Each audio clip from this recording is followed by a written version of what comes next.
Le poison de l'ambition. J'étais sur le point de transmettre mon entreprise à ma belle-fille. Après 42 ans à tout construire à partir de zéro, il était temps de lâcher prise. Du moins, c'est ce que je me répétais chaque matin, comme une prière qui ne sonnait jamais complètement juste. Je m'appelle Henri, j'ai 60 ans, des cheveux grisonnants que j'insiste à garder courts et pratiques, et des mains qui tremblent encore quand je repense à cet après-midi de jeudi. C'était il y a 6 mois. Mais je jure que je peux sentir le goût de la peur dans ma bouche, chaque fois que j'y pense. Le goût amer d'avoir failli ne plus être là. L'entreprise était ma vie, mon fils, ma fille, ma raison d'être. J'avais commencé avec un petit atelier de menuiserie au fond de la maison que je partageais avec ma mère. J'avais 18 ans et je venais de perdre mon père. Nous n'avions rien d'autre qu'une vieille scie circulaire et cette obstination qui coule dans le sang des hommes de ma famille. Ceux qui ne savent pas abandonner, parce qu'abandonner n'a jamais été une option qui nous a été offerte. Aujourd'hui, l'entreprise emploie 230 personnes. Nous exportons dans 17 pays. Notre nom est gravé dans les magasins de décoration de Paris à Bruxelles. Et j'étais sur le point de tout remettre à Camille, ma belle-fille, mariée à mon fils unique Julien. Camille, ma belle-fille, mon erreur. Non, ce n'est pas juste. Elle n'est pas une erreur, mais peut-être que la façon dont j'ai tout géré l'était. J'ai donné à Julien tout ce que je n'ai jamais eu. Des écoles chères, des voyages, la sécurité. Je l'ai protégé de toutes les batailles que j'ai dû affronter. Je pensais être un bon père. Je pensais le protéger.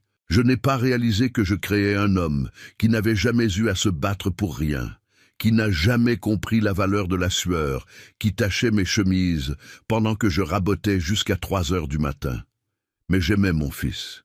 Je l'aime encore. Et quand Camille a demandé à reprendre l'entreprise, car c'était elle qui le voulait vraiment, pas Julien, comment pouvais-je refuser? Elle était la femme de mon fils, sa partenaire. L'entreprise était la mienne, mais aussi la leur, n'est-ce pas? Du moins, c'est ce que je me disais pour calmer le malaise qui grandissait dans ma poitrine chaque fois que je voyais comment elle traitait les employés, comment elle parlait d'optimiser les coûts, quand je savais que cela signifiait licencier des gens qui travaillaient avec moi depuis 20 ans. Et puis, il y avait Camille, ma belle-fille.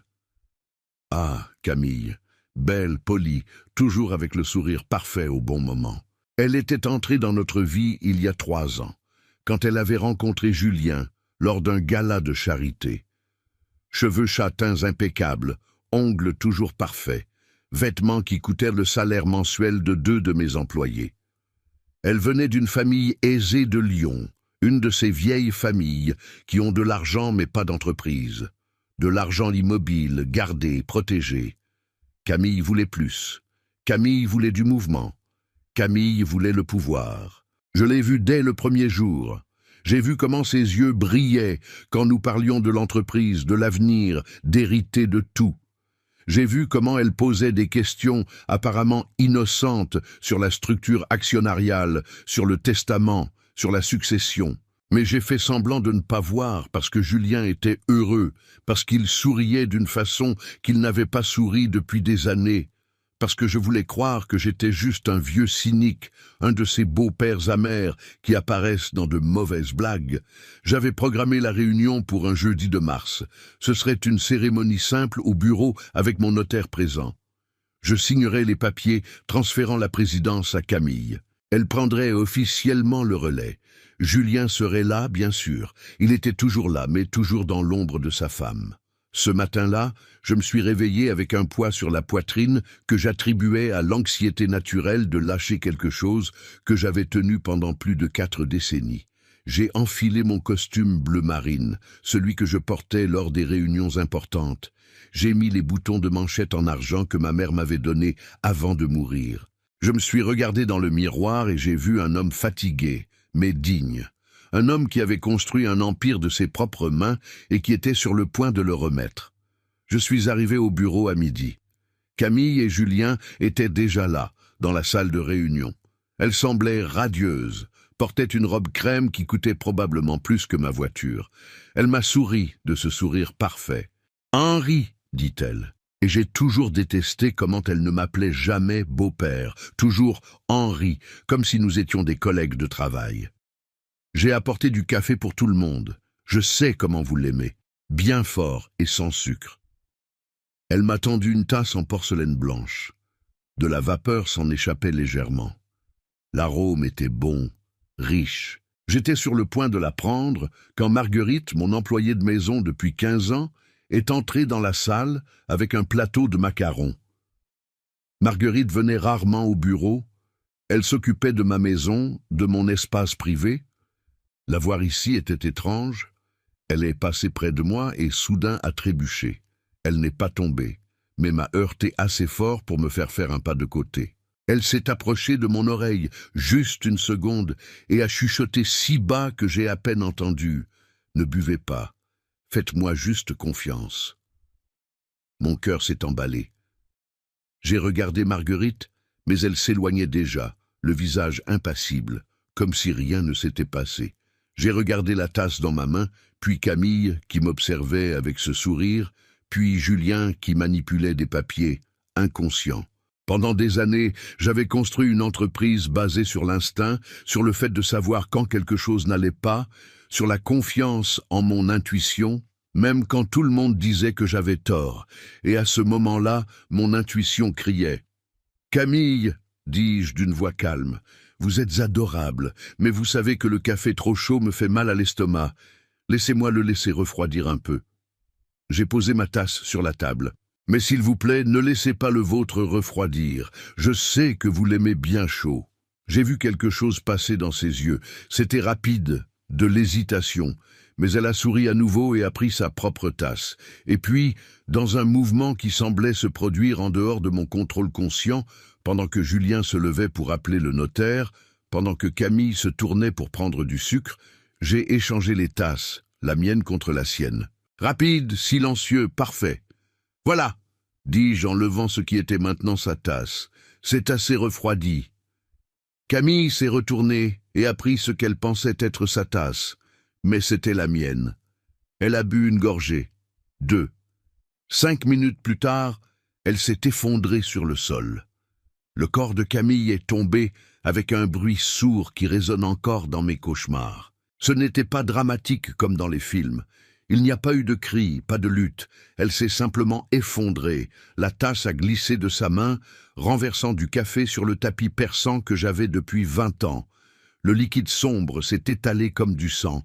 Julien a crié. Je pense qu'il a crié. Tout est devenu étouffé, comme si quelqu'un avait mis du coton dans mes oreilles. J'ai vu sa bouche s'ouvrir, je l'ai vu courir vers elle, s'agenouiller à côté du corps immobile de sa femme, mais je n'ai pas bougé. Je suis resté là, debout, tenant une tasse vide, observant. Il existe un type de choc qui ne paralyse pas, mais qui vous met dans un état de lucidité brutale. C'est ce que j'ai ressenti. Pas de panique, pas d'hystérie, juste une conscience aiguë et tranchante que mon intuition m'avait sauvé, que Marguerite m'avait sauvé, que ce café, cette tasse offerte avec un sourire si doux, avait été préparé pour moi. Ma belle-fille avait essayé de me tuer. « Appelez une ambulance !» hurlait Julien, secouant Camille par les épaules. Elle était inconsciente, le visage pâle, les lèvres commençant à devenir légèrement bleues. « Papa, faites quelque chose! Appelez quelqu'un !» Je me suis déplacé alors.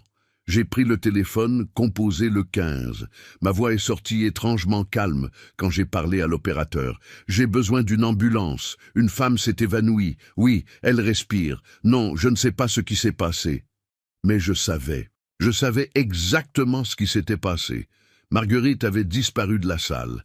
J'ai regardé autour de moi et elle n'était plus là. Intelligente, toujours si intelligente. Mon employé de maison, qui ne venait jamais au bureau, était apparu exactement au bon moment. Elle m'avait averti et était partie avant que quelqu'un puisse poser des questions. Les ambulanciers sont arrivés en 12 minutes. 12 minutes pendant lesquelles Julien a tenu la main de Camille et a pleuré. 12 minutes pendant lesquelles je suis resté debout contre le mur, observant, pensant. 12 minutes pendant lesquelles mon fils ne m'a pas regardé une seule fois. Il n'avait d'yeux que pour elle, sa femme, sa belle-femme, qui venait d'essayer d'assassiner son père. Mais il ne le savait pas, et je ne pouvais pas le lui dire, pas encore, parce que si je le lui disais, j'aurais besoin de preuves. Et pour prouver, j'aurais besoin de la tasse, j'aurais besoin de Marguerite, j'aurais besoin de détruire mon fils d'une manière dont il ne se remettrait peut-être jamais. Ils ont emmené Camille. Julien est parti avec elle dans l'ambulance. J'ai dit que je viendrais dans ma propre voiture. Il n'a pas discuté, n'a pas regardé en arrière. Quand je suis resté seul dans la salle de réunion, j'ai regardé les 2 tasses, une vide par terre, tombée, l'autre sur la table, encore avec du café. J'ai pris une serviette, enveloppé la tasse que Camille avait bue, celle qui aurait dû être la mienne, et l'ai rangée dans mon attaché-case. Preuve. Ensuite, j'ai appelé mon notaire. « La réunion est annulée, dis-je. Henri, que s'est-il passé? Rien que vous ayez besoin de savoir maintenant. Je l'ai simplement tout. Ne signez rien. Ne traitez rien concernant le transfert. Compris ?» Il y eut une pause. « Compris. » J'ai appelé Marguerite. Elle a répondu à la 2e sonnerie. « Où êtes-vous » demandai-je. « Chez vous, monsieur Henri. Votre maison. Restez-y. J'arrive. » J'ai conduit en pilote automatique. Ma maison était à 20 minutes du bureau, dans un quartier calme et arboré du 16e arrondissement. J'avais acheté cette maison il y a 10 ans, quand j'avais enfin pu me permettre le luxe d'avoir un espace rien qu'à moi. Julien avait vécu avec moi jusqu'à son mariage, mais la maison avait toujours été la mienne, mon refuge, mon château. Marguerite était dans la cuisine quand je suis arrivé. Elle avait 63 ans, 3 de plus que moi, cheveux complètement blancs, tirés en chignon, mains rugueuses de tant de travail, des yeux qui avaient vu trop de choses pour s'impressionner facilement. Elle avait commencé à travailler pour moi quand Julien avait 15 ans. Elle avait vu mon fils grandir, avait vu Camille entrer dans nos vies. « Asseyez-vous, dit-elle. » Et c'était un ordre. Je me suis assis à la table de la cuisine, sur la même chaise où je prenais mon café chaque matin. Marguerite a posé une tasse de thé devant moi. J'ai regardé la tasse avec une méfiance involontaire. Elle l'a remarqué et quelque chose de triste a traversé son visage.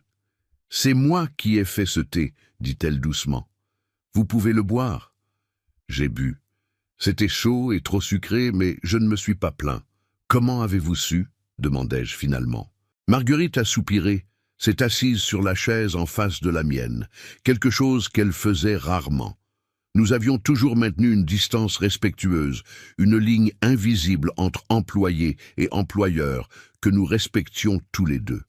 Mais à ce moment-là, la ligne a disparu. « J'ai entendu des choses, » dit-elle. Ces derniers mois, quand il venait ici, quand vous n'étiez pas là, je faisais semblant de ne pas prêter attention. Mais j'écoutais. Quel genre de choses? Des conversations sur l'argent, sur votre testament, sur combien tout vaudrait? Votre Julien? Elle hésita. Votre Julien n'est pas mauvais, monsieur Henri, mais il est faible. Et elle, Marguerite secoua la tête, elle est dangereuse. Continuez. Il y a une semaine, je nettoyais leur appartement. J'ai trouvé des papiers, des documents. Ils étudiaient des moyens d'accélérer la succession, des façons de garantir que tout passe rapidement. Et vous avez pensé qu'ils feraient quoi? Me tueraient? Marguerite me regarda dans les yeux. Il y a 3 jours, Madame Camille m'a demandé si je savais où vous gardiez vos médicaments. Elle a dit qu'elle voulait savoir au cas où vous auriez besoin de quelque chose. C'était trop gentil, trop spécifique. Elle a posé des questions sur les allergies, sur votre cœur, sur beaucoup de choses. Un frisson a parcouru mon échine. Et aujourd'hui, continua Marguerite, elle m'a appelé tôt ce matin, a dit qu'elle avait préparé du café spécial pour la réunion, a dit que je n'avais pas besoin d'apporter quoi que ce soit. Mais j'ai trouvé ça étrange parce qu'elle ne m'avait jamais appelé avant, ne s'était jamais souciée de ce que je faisais ou ne faisais pas. Alors je suis allé au bureau quand même, et quand je l'ai vue avec ses tasses, quand j'ai vu comment elle vous regardait, j'ai su. Vous saviez, j'ai ressenti, je ne pouvais pas prouver, mais j'ai ressenti. Nous sommes restés silencieux. L'horloge murale marquait les heures avec son tic-tac monotone. Toute ma vie avait changé en un après-midi, et tout ce que je pouvais entendre était le tic-tac d'une horloge. Elle est à l'hôpital maintenant, dis-je. Ils vont découvrir ce qu'il y avait dans le café. Ils vont poser des questions. Je sais. Julien va vouloir des réponses. Je le sais aussi. Je regardais cette femme qui m'avait servi pendant 15 ans, qui s'était occupée de ma maison, de ma nourriture, de ma vie. Qui avait sauvé ma vie? Pourquoi avez-vous fait ça, Marguerite? Pourquoi avez-vous pris tant de risques pour moi? Elle a souri. Ce fut un sourire triste et fatigué. Parce que j'ai 2 filles, monsieur Henri, et si quelqu'un essayait de leur faire du mal, j'espérerais qu'il y aurait un autre père dans le monde assez courageux pour les protéger, même si ces filles étaient déjà adultes, même si elles ne savaient pas qu'elles étaient en danger. Mon téléphone a sonné. C'était Julien. « Papa. » Sa voix était étrange. « Vous devez venir à l'hôpital maintenant. Les médecins ont trouvé quelque chose dans le sang de Camille. Ils appellent la police. » L'hôpital sentait le désinfectant et la peur. J'ai toujours pensé que tous les hôpitaux ont la même odeur. Peu importe leur prix ou leur modernité, c'est l'odeur de la vulnérabilité humaine, de la fragilité de tout ce que nous construisons et prétendons contrôler. Julien était dans le couloir du 3e étage quand je suis arrivé. Son costume était froissé, la cravate desserrée. Il avait les yeux rouges. Mon fils de 35 ans ressemblait à un enfant perdu. « Papa !» Il est venu vers moi, et pendant un moment, j'ai pensé qu'il allait m'embrasser, mais il ne l'a pas fait. Il est resté là, oscillant entre s'approcher et garder ses distances. Ils ont dit que c'était du poison dans le café. Quelqu'un a mis du poison dans le café. Sa voix s'est brisée sur le dernier mot. Je voulais le toucher, mais mes mains sont restées le long de mon corps, des mains qui avaient échangé des tasses il y a quelques heures, des mains qui avaient sauvé ma propre vie tout en condamnant ma belle-fille. « Comment va-t-elle » demandai-je. « Coma induit. Ils ont dû faire un lavage gastrique. Ils ont dit que si ça avait pris quelques minutes de plus... » Il n'a pas terminé la phrase. Il n'en avait pas besoin. Un policier s'est approché, jeune, avec un carnet à la main, et ce regard que les policiers ont quand ils pensent qu'ils traitent quelque chose d'important. Un regard ambitieux. « Vous êtes Henri Moreau, père de Julien Moreau ?»« Oui. » « Je dois vous poser quelques questions sur l'incident de cet après-midi. Vous étiez présent quand la victime a consommé la boisson ?»« Victime. » Camille était la victime maintenant. Pas la meurtrière qu'elle avait essayé d'être. « J'étais présent, » répondis-je.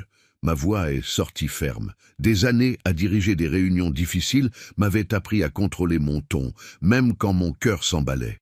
« Et vous avez aussi bu du café ?»« Non, j'allais en boire, mais j'ai décidé d'attendre qu'il refroidisse. » « Pourquoi ? » Je l'ai regardé, si jeune, si sûr d'avoir toutes les réponses. Parce que le café trop chaud m'irrite l'estomac. J'ai 60 ans, officier. J'ai appris à écouter mon corps. Il a noté quelque chose. Qui a préparé le café? Camille, ma belle-fille. Julien s'est retourné brusquement vers moi. Qu'est-ce que tu dis? La vérité. Camille a apporté le café pour la réunion. Elle a dit qu'elle l'avait préparé spécialement. Alors tu es en train de dire que ma femme s'est empoisonnée elle-même? Sa voix est montée d'une octave. Des gens dans le couloir ont regardé. C'est ridicule. Je ne dis rien d'autre que ce qui s'est passé, Julien. Le policier a levé la main. Monsieur Moreau, s'il vous plaît, laissez votre père répondre. Il s'est tourné vers moi. Quelqu'un d'autre était dans la salle? J'ai pensé à Marguerite. J'ai pensé à comment elle était apparue, m'avait averti, avait disparu. J'ai pensé à comment mentionner son nom la traînerait dans ce chaos. Marguerite, qui avait 2 filles. Marguerite, qui m'avait sauvé sans rien demander en retour. Mon notaire allait venir, mais il n'était pas encore arrivé. Il y avait des employés dans le bâtiment, bien sûr. C'est mon entreprise. Et l'employé de maison? Votre fils a mentionné que quelqu'un est entré avec des macarons. Mon cœur a bondi. Julien avait vu Marguerite. Bien sûr qu'il avait vu Marguerite. Oui, elle a apporté des macarons, mais ce n'était qu'un moment. Elle est entrée et sortie. Je vais avoir besoin de lui parler. Bien sûr, je peux vous donner ses coordonnées. Julien tenait sa tête dans ses mains. Je n'arrive pas à y croire. Je n'arrive pas à croire que nous ayons cette conversation. Camille se bat pour sa vie, et vous êtes là à poser des questions comme si quelqu'un avait planifié ça. Quelqu'un l'a planifié, dit le policier calmement. Le laboratoire a identifié de la strychnine dans son sang. La strychnine est un poison spécifique, contrôlé. Elle n'apparaît pas accidentellement dans une tasse de café. Strychnine. Le mot a plané dans l'air comme une sentence. J'avais lu sur la strychnine une fois, il y a des années, dans un roman policier que je n'avais jamais fini. Elle causait des convulsions, la paralysie, une mort lente et douloureuse si la dose était assez élevée, une mort rapide et efficace si elle était correctement calculée. Camille avait calculé ma mort. Je vais avoir besoin que tous ceux qui étaient présents à la réunion viennent au commissariat demain pour des dépositions formelles, dit le policier. Cela inclut l'employé de maison, et je vais avoir besoin que vous préserviez cette salle exactement comme elle est. C'est une scène de crime maintenant. Scène de crime. Mon bureau, où j'avais construit mes rêves, où j'avais signé des contrats qui avaient changé ma vie, était maintenant une scène de crime. Puis-je la voir, Camille ? Demandai-je. Julien me regarda comme si j'avais parlé dans une autre langue. Pourquoi voudrais-tu la voir ? Parce qu'elle est ma belle-fille, parce que, indépendamment de ce qui s'est passé, elle fait partie de cette famille. Il a ri. C'était un rire amer, brisé. Famille. Tu étais sur le point de me donner l'entreprise. Finalement, après des années à me faire supplier, à me faire prouver que j'en étais digne. Et maintenant ça arrive, et tu agis comme si rien n'avait changé. Julien, non. Il a levé la main. Tu n'as jamais cru en moi, n'est-ce pas? Tu n'as jamais cru que je pouvais diriger l'entreprise aussi bien que toi. Et maintenant, tu vas utiliser ça comme excuse pour tout garder encore plus fort. Camille est là-bas en train de mourir et tu penses aux affaires. Chaque mot était un couteau. Pas parce qu'ils étaient vrais, mais parce qu'en partie, j'avais douté, j'avais protégé mon entreprise de mon propre fils, parce qu'au fond, je ne lui faisais pas confiance. Pas de la façon dont j'aurais dû. Mais il ne savait pas pourquoi. Il ne savait pas que sa femme avait mis du poison dans une tasse avec mes initiales gravées. Il ne savait pas que son sourire cachait une planification froide et calculée. Il ne savait pas que j'avais échangé les tasses et sauvé ma propre vie. Et je ne pouvais pas lui dire. Pas encore, parce que si je lui disais, je devrais admettre que je savais, je devrais expliquer Marguerite, je devrais complètement détruire l'image que Julien avait de Camille. Et un homme qui perd son père est blessé. Un homme qui découvre que sa femme a essayé de tuer son père est détruit. Vous pouvez la voir, dit une infirmière en apparaissant à nos côtés, mais seulement la famille directe, et seulement pour quelques minutes. Julien est entré sans regarder en arrière. Je suis resté dans le couloir avec le jeune policier qui prenait encore des notes dans son carnet. « Monsieur Moreau, dit-il, et sa voix avait changé, était devenue plus douce. Je sais que c'est difficile, mais je dois vous demander, aviez-vous une raison de vouloir faire du mal à votre belle-fille » La question m'a pris au dépourvu. Bien sûr que je serais suspect. Le beau-père riche qui était sur le point de transmettre l'entreprise. Le beau-père qui ne s'était jamais bien entendu avec la belle-fille. Le beau-père qui avait commodément décidé de ne pas boire le café. Non, répondis-je, je n'avais aucune raison. Mais en disant cela, j'ai réalisé que je mentais. Pas sur l'empoisonnement, je n'avais empoisonné personne.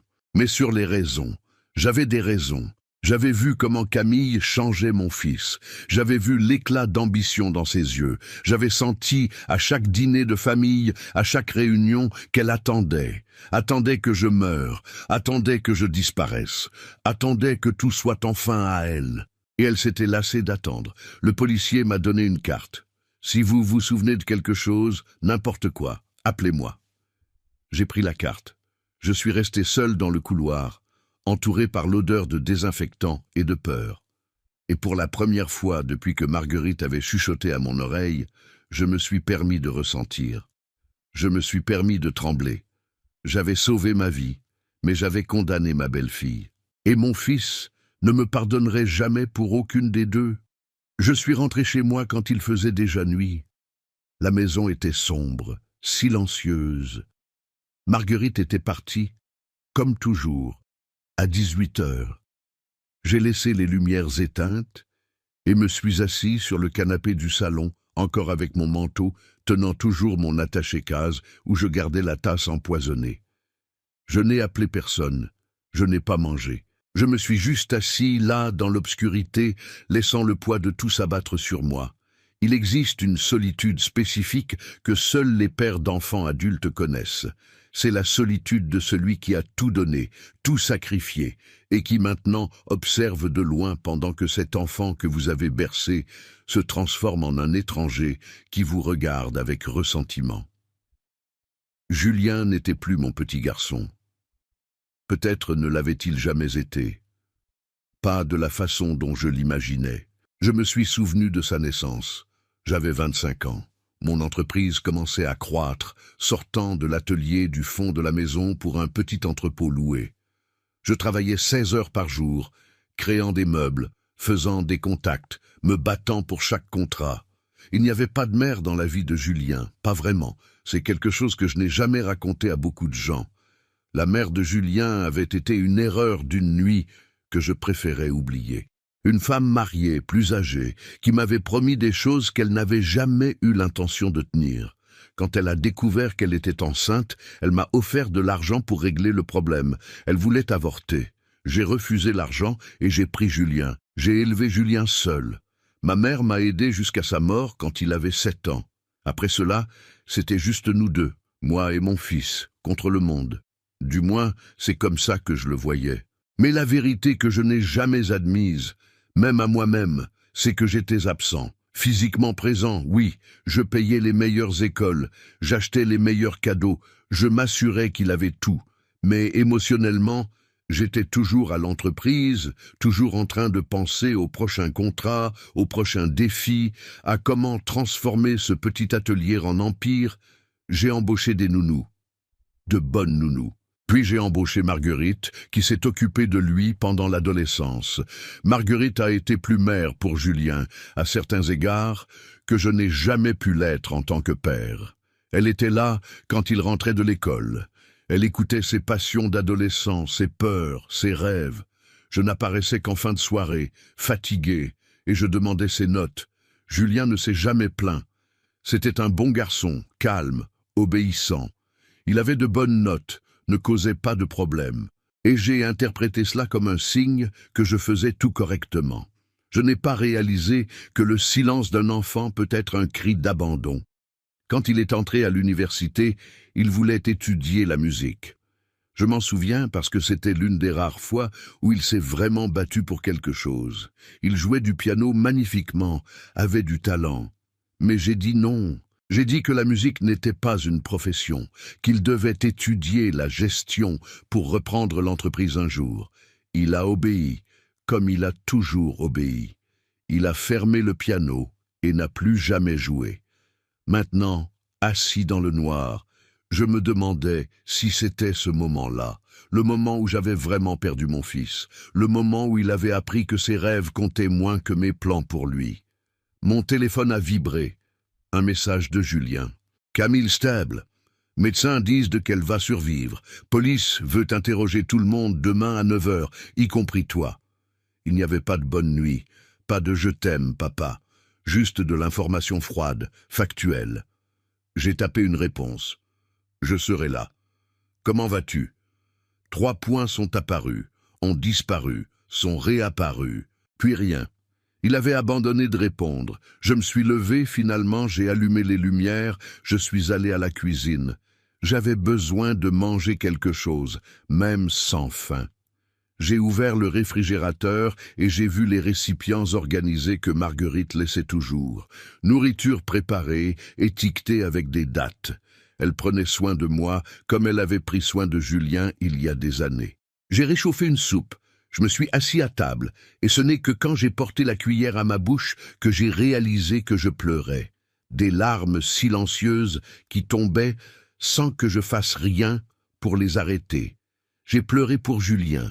J'ai pleuré pour l'enfant qu'il était et pour l'homme qu'il était devenu. J'ai pleuré pour les erreurs que j'avais commises en croyant faire ce qui était juste. J'ai pleuré pour Camille. allongé dans un lit d'hôpital, payant pour avoir essayé de me tuer, mais étant aussi victime de son propre poison. J'ai pleuré pour Marguerite, qui avait tout risqué pour moi. Et j'ai pleuré pour moi-même, pour l'homme qui avait construit un empire, mais n'avait pas su construire une famille. Le téléphone a sonné. C'était Marguerite. Monsieur Henry. Sa voix était tendue. La police est venue ici. Ils ont posé des questions. Beaucoup de questions. Qu'avez-vous dit? La vérité. Que j'étais là, que j'ai vu Madame Camille servir le café, que je vous ai heurté sans le vouloir. Et à propos de l'avertissement. Silence. Puis, je n'ai pas mentionné ça. Mais Monsieur Henry, ils vont vouloir savoir pourquoi j'étais là. Je ne vais jamais au bureau, jamais. Et soudain, j'apparais le jour où ça arrive. Elle avait raison. Marguerite s'était mise en danger. Pour moi. Demain, nous devrons déposer, dis-je.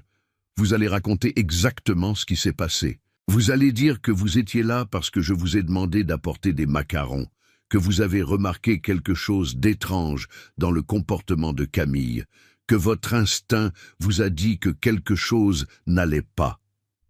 Et s'ils ne me croient pas, ils devront vous croire parce que c'est la vérité. J'ai fait une pause. Marguerite, vous avez sauvé ma vie. Je ne vais pas vous laisser en subir les conséquences. Compris? Oui, monsieur. J'ai raccroché et j'ai pris mon attaché-case. J'ai sorti la tasse enveloppée dans la serviette. Je l'ai posée sur la table et je l'ai observée. Porcelaine blanche avec des détails dorés. Chère, élégante, pleine de poison qui aurait dû me tuer. Est-ce que ça aurait été rapide ou est-ce que j'aurais souffert? Est-ce que j'aurais senti mon corps se convulser, perdre le contrôle? Est-ce que j'aurais eu le temps de réaliser ce qui se passait, de regarder Julien et de voir quoi? La culpabilité? L'horreur? Où était-il aussi impliqué? C'était la question qui me terrifiait plus que tout autre. Mon fils savait-il? Julien planifiait-il cela avec Camille ou avait-elle agi seule sans qu'il le sache? Je voulais croire en son innocence. Je voulais croire que mon fils, aussi distant que nous soyons, ne souhaiterait jamais ma mort. Mais une partie de moi, une petite partie venimeuse, chuchotait. Il voulait l'entreprise. Il a toujours voulu l'entreprise. Et tu étais sur son chemin. Je me suis lavé le visage, j'ai changé de vêtements, j'ai essayé de dormir. Mais le sommeil ne venait pas. Je suis resté allongé, regardant le plafond, repassant chaque détail de cet après-midi. Le sourire de Camille, le trébuchement de Marguerite, l'échange des tasses, le corps qui tombe. À 3 heures du matin, j'ai abandonné le sommeil. Je suis allé au bureau que j'avais à la maison, j'ai allumé l'ordinateur et j'ai commencé à enquêter. Camille Dubois-Moreau. J'ai cherché sur les réseaux sociaux, sur les sites d'actualité, dans les archives publiques. Elle venait de Lyon, famille traditionnelle, comme je le savais déjà. Père juge à la retraite, mère professeur d'université. Elle avait étudié la gestion dans une université privée. Pas d'historique de travail cohérent. Quelques stages, quelques postes dans des entreprises de la famille. Rien de substantiel. J'ai trouvé des photos d'elle avant de rencontrer Julien. À des fêtes, en voyage, toujours entourée de personnes riches, toujours impeccable. Et puis j'ai trouvé quelque chose d'intéressant. Elle avait été fiancée avant, à un entrepreneur plus âgé, propriétaire d'une chaîne de restaurants gastronomiques. Les fiançailles avaient duré 6 mois et s'étaient terminées abruptement. J'ai cherché plus. J'ai trouvé un article de presse People d'il y a 3 ans. Les fiançailles s'étaient terminées parce que la famille de l'entrepreneur avait découvert que Camille enquêtait sur ses finances, posait des questions sur les testaments et les héritages. Il l'avait accusée d'être intéressée. Elle avait tout nié publiquement, avait dit que c'était de la persécution. 1 an plus tard, elle avait rencontré Julien. Mon estomac s'est retourné. Julien n'était pas le premier. Il était un schéma. Camille cherchait des hommes avec de l'argent, avec un patrimoine, avec quelque chose à hériter. Et j'étais l'obstacle. J'avais toujours été. J'ai imprimé tout ce que j'avais trouvé. Je l'ai mis dans un dossier. Preuve. Pas de l'empoisonnement, mais du caractère, de l'histoire, du schéma de comportement. Quand le soleil s'est levé, je savais déjà ce que je devais faire. Je devais protéger Julien. Pas de moi, mais d'elle. Je devais lui montrer qui Camille était vraiment, même s'il me détestait pour ça, même s'il ne me pardonnait jamais. Parce que c'est ce que les pères font. Ils protègent leurs enfants, même quand ces enfants sont des hommes adultes qui ne veulent plus être protégés. Même quand cela signifie détruire l'illusion d'amour qu'ils ont construite. Je me suis habillé avec soin, costume noir, boutons de manchette discrets, cheveux coiffés. Je me suis regardé dans le miroir, et j'ai vu un homme prêt pour la guerre. Une guerre que je n'avais pas choisie, mais que je mènerais jusqu'au bout, parce que Camille avait commis une erreur fatale. Elle avait sous-estimé un père. Le commissariat était un bâtiment gris qui semblait avoir été construit pour aspirer l'espoir de quiconque y entrait. Je suis arrivé 15 minutes en avance, comme je le fais toujours. La ponctualité est une forme de contrôle, et j'avais besoin de tout le contrôle que je pouvais avoir à ce moment-là. Julien était déjà là, assis sur un banc en plastique dans le couloir, les coudes sur les genoux, la tête basse. Il ne s'était pas rasé. La chemise était froissée, probablement la même que la veille. Quand il m'a vu, il ne s'est pas levé. « Bonjour », dis-je. Il a juste hoché la tête. Ses yeux étaient vides, comme s'il avait tellement pleuré qu'il ne restait plus rien. Je me suis assis à côté de lui, gardant une distance respectueuse. Nous sommes restés là, père et fils, côte à côte, mais séparés par un abîme que je ne savais pas comment traverser. « Comment a-t-elle passé la nuit ?» demandai-je finalement. « Stable. Toujours en coma induit, mais stable. » Sa voix était monotone, mécanique. Les médecins disent que quand elle se réveillera, il pourrait y avoir des dommages neurologiques. Ils ne savent pas à quel point. J'ai senti une compression dans ma poitrine. De la culpabilité peut-être, ou du soulagement d'être en vie, ou les deux, entrelacés de manière indiscernable. « Julien, Il m'a interrompu sans me regarder. « Pas maintenant, papa. Je ne peux pas faire ça maintenant. » Marguerite est arrivée ponctuellement à 9 heures. Elle portait sa meilleure robe bleu marine, simple mais digne. Elle tenait un sac noir dans ses mains et marchait avec la posture droite de quelqu'un qui n'a rien à cacher. Quand elle m'a vu, elle a offert un petit signe de tête. Quand elle a vu Julien, son visage s'est adouci dans une expression presque maternelle. « Monsieur Julien », dit-elle doucement. Il a levé les yeux. « Marguerite ». J'ai entendu quelque chose dans sa voix, un reste de chaleur qu'il n'avait pas quand il me parlait. « Merci d'être venu. »« Bien sûr que je suis venu. Un policier nous a appelés. Ce n'était pas le jeune d'hier, mais une femme d'âge moyen avec des cheveux gris tirés en queue de cheval serrée. Des yeux intelligents qui nous ont rapidement évalués. Je suis la commissaire Beaumont.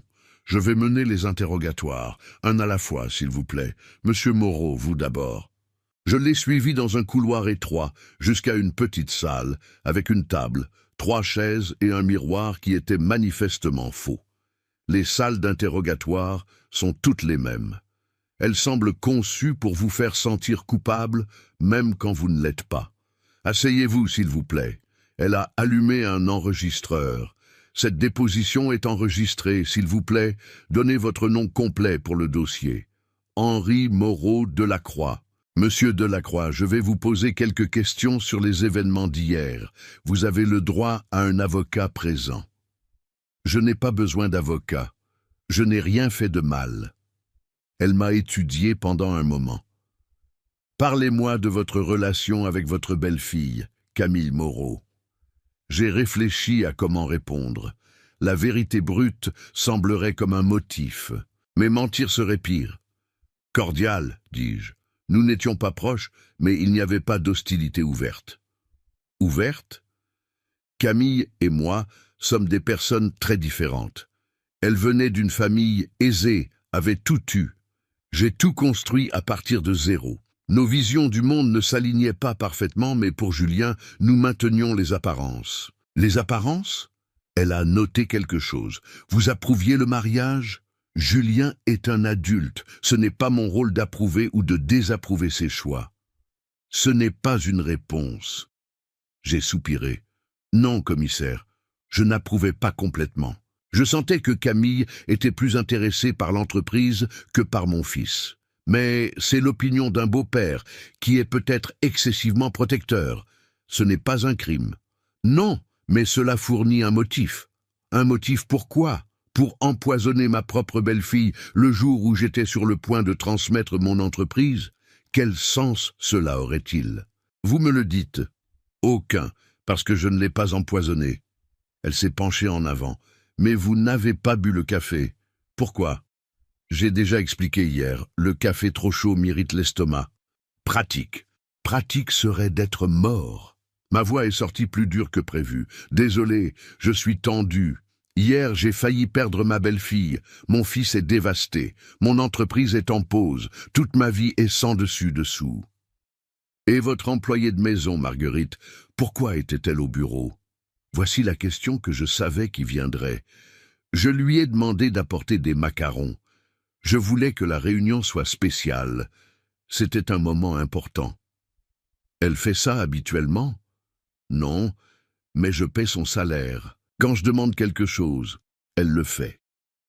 Et qu'a-t-elle fait exactement quand elle est arrivée? J'ai réfléchi soigneusement. Elle est entrée avec le plateau, m'a heurté sans le vouloir, s'est excusée, a laissé les macarons et est partie. Elle a dit quelque chose quand elle vous a heurté. Mon cœur s'est emballé. Comment ça? Des témoins ont dit qu'elle s'est approchée de vous, qu'il y a eu un moment où vos visages étaient de proches. Elle s'est excusée d'avoir trébuché, c'est tout. Je l'ai regardée dans les yeux, des yeux de quelqu'un qui avait déjà vu beaucoup de mensonges. Juste ça. Elle n'a pas cru.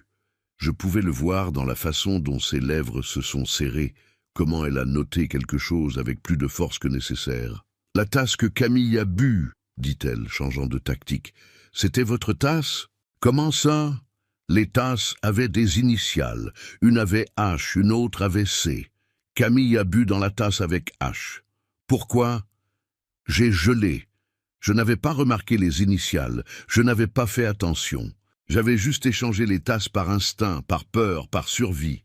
Je ne sais pas, dis-je, et c'était vrai. Peut-être s'est-elle trompée, peut-être. Peut-être que quelqu'un a échangé les tasses. Le silence entre nous était dense, chargé. Elle savait. D'une certaine manière, elle savait. Si quelqu'un les a échangés, dis-je prudemment, c'était Camille. Peut-être a-t-elle mis du poison dans la mauvaise tasse. Peut-être s'est-elle trompée dans son propre plan. Ça n'a aucun sens. Pourquoi empoisonnerait-elle sa propre tasse? Pourquoi empoisonnerait-elle n'importe quelle tasse? J'ai fait une pause. Commissaire, je sais à quoi ça ressemble. Je sais que je suis suspect. Beau-père riche, belle-fille gênante, transfert de pouvoir en jeu, mais je ne l'ai pas fait. Et si vous voulez mon opinion professionnelle en tant qu'homme qui a dirigé une entreprise pendant 40 ans, en tant que quelqu'un qui sait reconnaître l'ambition et la manipulation, enquêtez sur Camille, enquêtez sur son passé, enquêtez sur pourquoi des fiançailles antérieures se sont terminées abruptement. Ses yeux se sont rétrécis. Vous avez enquêté sur votre belle-fille? J'ai enquêté hier soir quand j'ai réalisé que quelqu'un avait essayé de me tuer et que peut-être je ne la connaissais pas aussi bien que je le pensais. J'ai mis le dossier sur la table, les pages imprimées, les articles, les archives. Ceci, dis-je, est Camille Dubois avant de devenir Camille Moreau. Lisez. Ensuite, dites-moi qui avait un motif pour empoisonner qui. Elle a pris le dossier, l'a feuilleté rapidement. Quelque chose a changé dans son expression. Je peux garder ça? C'est une copie. L'original est en lieu sûr. Lieu sûr? Vous semblez vous protéger très bien, monsieur Delacroix. J'ai appris à me protéger, commissaire. Un homme ne construit pas ce que j'ai construit en étant naïf. Elle a éteint l'enregistreur. S'est penchée à nouveau, mais cette fois sa voix était différente, presque conspiratrice. « Off the record », dit-elle. « Vous savez quelque chose que vous ne me dites pas.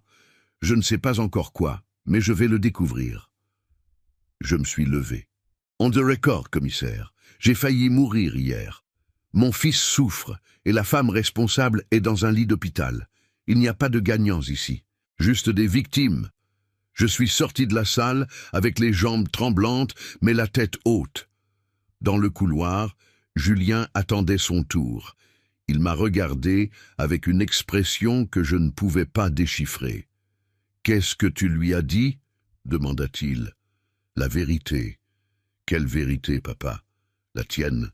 Parce que je commence à réaliser que la vérité change selon qui la raconte. » Marguerite nous observait de loin. Nos yeux se sont rencontrés brièvement, et dans ce bref instant, une compréhension est passée entre nous. Deux personnes qui avaient survécu à trop de choses pour être brisées maintenant.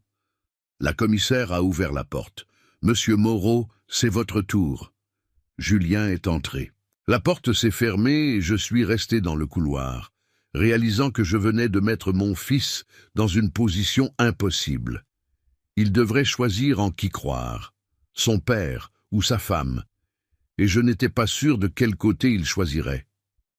Je me suis assis sur le même banc en plastique où Julien avait été quelques minutes auparavant. Le couloir du commissariat avait cet éclairage fluorescent qui fait tout paraître malade, sans vie. Marguerite était assise de l'autre côté, les mains croisées sur ses genoux, les yeux fixés sur un point indéfini, sur le mur devant elle. Elle semblait plus petite là, plus fragile que je ne l'avais jamais vue. Le temps traînait. Chaque minute que Julien passait dans cette salle était une minute où je ne savais pas ce qu'il disait, ce qu'il pensait, s'il me défendait ou me condamnait. La porte restait fermée, impénétrable, gardant des secrets que je craignais de connaître. « Monsieur Henri !» La voix de Marguerite a coupé le silence, basse mais ferme. « Puis-je poser une question ?» Je l'ai regardé. « Bien sûr. Vous regrettez d'avoir échangé les tasses ?» La question m'a pris au dépourvu. C'était quelque chose que j'avais moi-même évité de penser. Une question morale que je préférais garder enterrée sous des couches de justification et d'instinct de survie. « Devrais-je regretter ?» demandai-je en retour. Marguerite a réfléchi pendant un moment. « Je ne sais pas. Vous avez sauvé votre propre vie. Mais maintenant, Madame Camille peut avoir des séquelles, peut ne plus jamais être la même. Et Monsieur Julien... » Elle a fait une pause. « Monsieur Julien est détruit. Et si je n'avais pas échangé, si j'avais bu ce café, vous seriez mort. Et ils auraient tout eu. Alors vous pensez que j'ai fait ce qu'il fallait ? Je pense, dit Marguerite lentement, que vous avez fait ce que n'importe qui ferait. Vous avez survécu. Mais la survie a un prix, monsieur Henri. Elle en a toujours un. » Avant que je puisse répondre, la porte s'est ouverte. Julien est sorti. Son visage était encore plus pâle, si c'était possible. Il est passé directement devant moi, sans regarder, sans parler, allant droit vers la sortie du commissariat.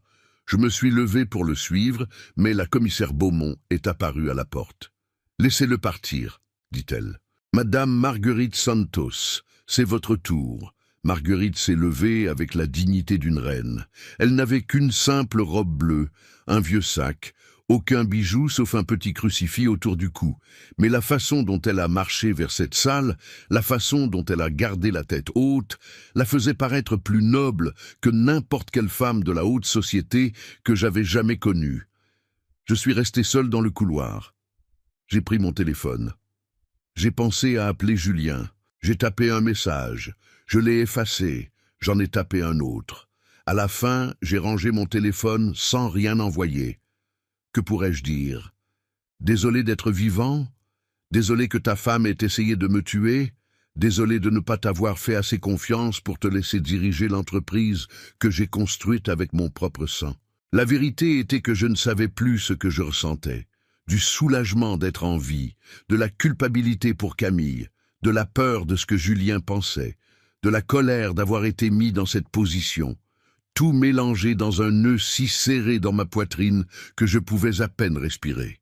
Mon téléphone a vibré, un message de mon notaire. « J'ai vu les nouvelles, nous devons parler, urgent. » Les nouvelles, bien sûr. Empoisonnement lors d'une réunion d'affaires, héritier et femme impliquées, entreprise familiale en crise. La presse adorerait ça. Je l'ai appelé, il a répondu à la première sonnerie. « Henri, où êtes-vous ? » « Au commissariat pour une déposition. » « Bon sang, vous ne devriez pas parler à la police sans moi présent. » Je n'ai rien fait de mal, Bernard. C'est sans importance. Vous êtes le propriétaire d'une entreprise multimillionnaire impliquée dans une tentative d'homicide. Vous réalisez à quoi ça ressemble? Je réalisais. Bien sûr que je réalisais. Que disent les médias? Demandai-je. Ce sont encore des spéculations, mais il y a des photos de vous entrant au commissariat, de Julien à l'hôpital. Ils vont commencer à creuser. Ils vont découvrir le transfert de pouvoir qui était prévu. Ils vont créer des récits. Des récits. Le mot m'a donné des frissons, parce que les récits étaient plus puissants que les faits. Les récits étaient ce que les gens croyaient, indépendamment de la vérité. Bernard, j'ai besoin que vous fassiez quelque chose pour moi. Quoi?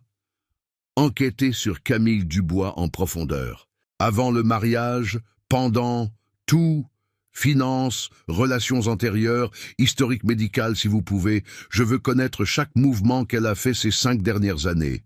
Henri, faites-le, Bernard, maintenant. Parce que si j'ai raison sur elle, nous avons besoin de preuves. De vraies preuves, pas juste de l'intuition. Il a soupiré. Je vais mettre un enquêteur privé là-dessus, mais ça va coûter. Je me fiche du coup. Je me soucie de la vérité. J'ai raccroché au moment où la porte de la salle d'interrogatoire s'est ouverte à nouveau.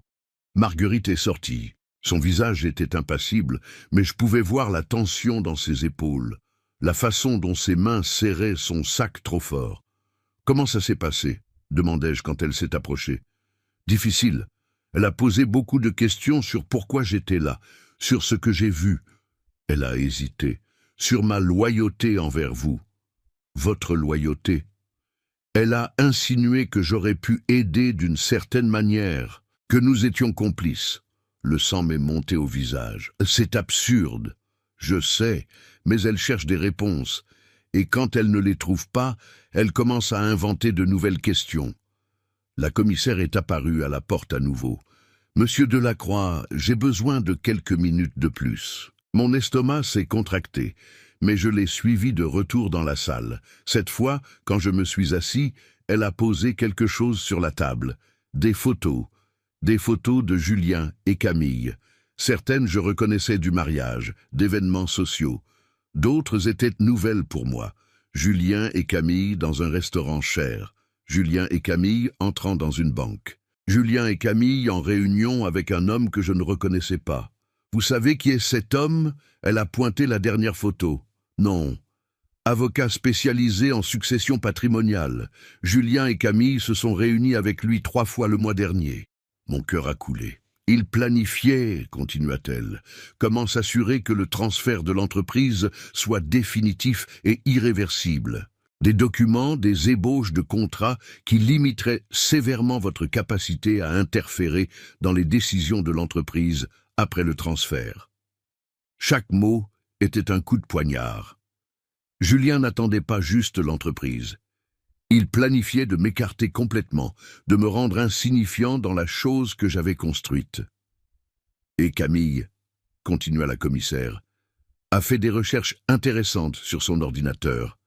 Des recherches sur la strychnine, sur les doses létales, sur comment déguiser du poison dans des boissons.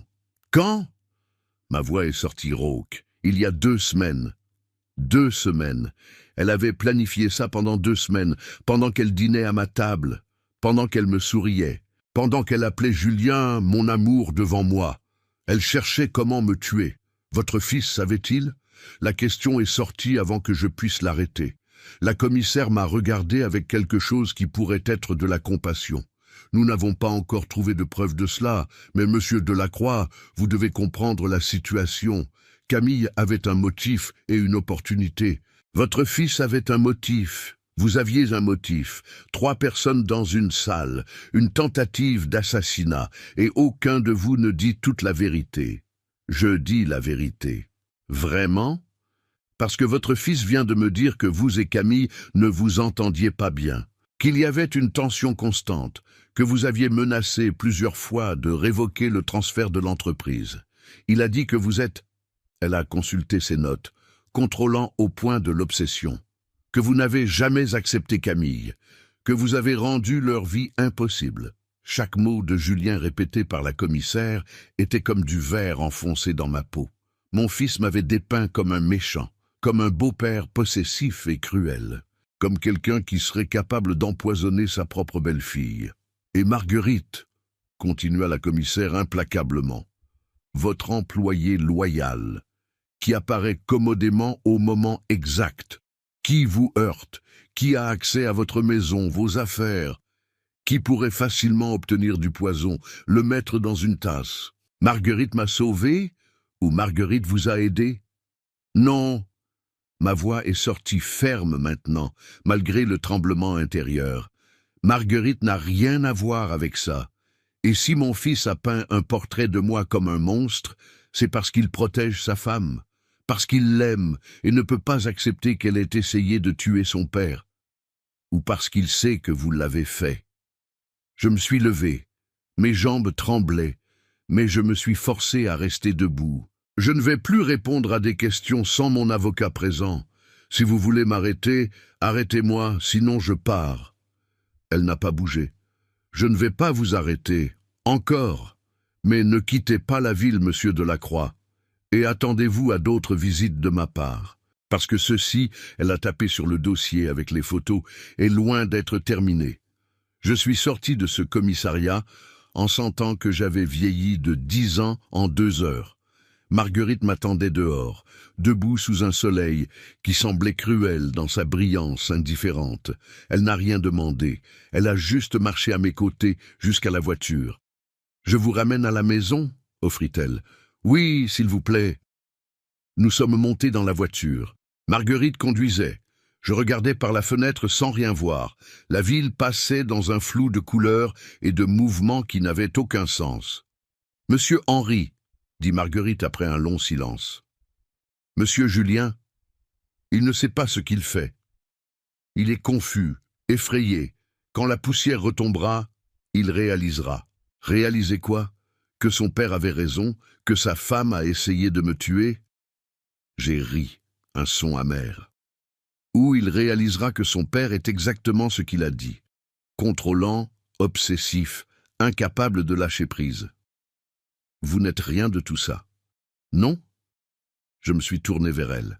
Parce que parfois, Marguerite, je regarde ma vie et je me demande 42 ans à construire une entreprise. Et pourquoi? Pour la transmettre à un fils qui me déteste? Pour créer une dynastie qui va m'effacer dès que je signe les papiers? Nous sommes arrivés à la maison que j'avais achetée avec mon propre argent. La maison qui était la mienne, seulement la mienne, semblait vide maintenant. Creuse. Merci pour aujourd'hui, dis-je à Marguerite. Pour tout. Vous n'avez pas besoin de me remercier. Si, vous avez risqué beaucoup, et je ne sais pas si je peux vous protéger de ce qui vient. Marguerite a pris ma main. Ses mains étaient rugueuses, calleuses des années de travail, mais le toucher était doux. Monsieur Henri, j'ai choisi d'être ici. J'ai choisi de vous avertir. J'ai choisi de vous protéger. Et je choisis de rester à vos côtés maintenant, parce que c'est ce que fait la famille. Et vous, ses yeux se sont remplis de larmes. Vous êtes plus famille pour moi que mon propre sang ne l'a jamais été. J'ai pleuré alors, là dans la voiture, tenant la main de mon employé de maison qui était plus loyal que mon propre fils. J'ai pleuré pour tout ce que j'avais perdu, et pour tout ce que je n'avais peut-être jamais vraiment eu. Et pendant que je pleurais, une seule certitude s'est cristallisée dans mon esprit. Je découvrirais toute la vérité sur Camille, sur Julien, sur tout. Même si cette vérité me détruisait dans le processus, parce que je n'avais pas construit un empire en étant faible, et je n'allais pas m'effondrer maintenant. 3 jours se sont passés. 3 jours pendant lesquels Julien n'a pas répondu à mes appels. 3 jours pendant lesquels la presse spéculait sur drame familial dans l'empire du mobilier. 3 jours pendant lesquels j'ai à peine dormi, à peine mangé, j'ai juste attendu. J'attendais le rapport de l'enquêteur que Bernard avait engagé. J'attendais des nouvelles de l'hôpital, sur Camille. J'attendais que mon fils me regarde dans les yeux à nouveau. Le matin du 4e jour, Bernard est apparu à ma porte. Il était 7 heures du matin. Il ne venait jamais si tôt, à moins que ce ne soit urgent. « Entrez » dis-je, encore en robe de chambre, les cheveux non peignés. Je ne me souciais plus des apparences. Marguerite a apporté du café que je l'ai regardé préparer du début à la fin, une nouvelle habitude déprimante que j'avais développée. Bernard s'est assis à la table de la cuisine et a posé un dossier épais entre nous. Son visage était grave. « J'ai trouvé des choses, Henri, des choses que vous devez voir. » J'ai ouvert le dossier. À l'intérieur, il y avait des documents, des relevés bancaires, des photos, des articles imprimés. J'ai commencé à lire et à chaque page, mon estomac se serrait davantage. Camille avait des dettes, beaucoup de dettes. Cartes de crédit au maximum, prêts impayés, bijoux mis en gage. La famille riche de Lyon était une façade. Le père, le juge à la retraite, avait tout perdu dans de mauvais investissements il y a 5 ans. La mère, la professeure d'université, avait pris sa retraite pour invalidité et vivait d'une pension minimale. Camille avait maintenu les apparences avec du crédit et des mensonges. « Combien doit-elle » demandai-je. « 470 000 euros. » J'ai fermé les yeux. Une somme absurde, une somme qui expliquait beaucoup de choses. « Et il y a plus », dit Bernard en tournant les pages. « Ses fiançailles antérieures. L'entrepreneur de la chaîne de restaurants. Il n'a pas seulement rompu les fiançailles, il l'a poursuivi en justice. » Pourquoi ? Fraude. Camille avait falsifié sa signature sur des documents qui la désignaient comme bénéficiaire d'assurance vie. Quand il l'a découvert, il a tout arrêté et a porté plainte. L'affaire a été réglée hors tribunal. Il a retiré les accusations en échange de sa signature sur un accord de confidentialité et de son départ de Lyon.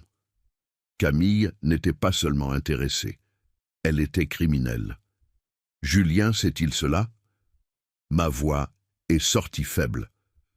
Je ne sais pas, mais j'en doute. Elle a très bien caché. Elle a utilisé son nom de jeune fille pour toutes les dettes. Elle a gardé des comptes bancaires séparés. Julien n'en a probablement aucune idée.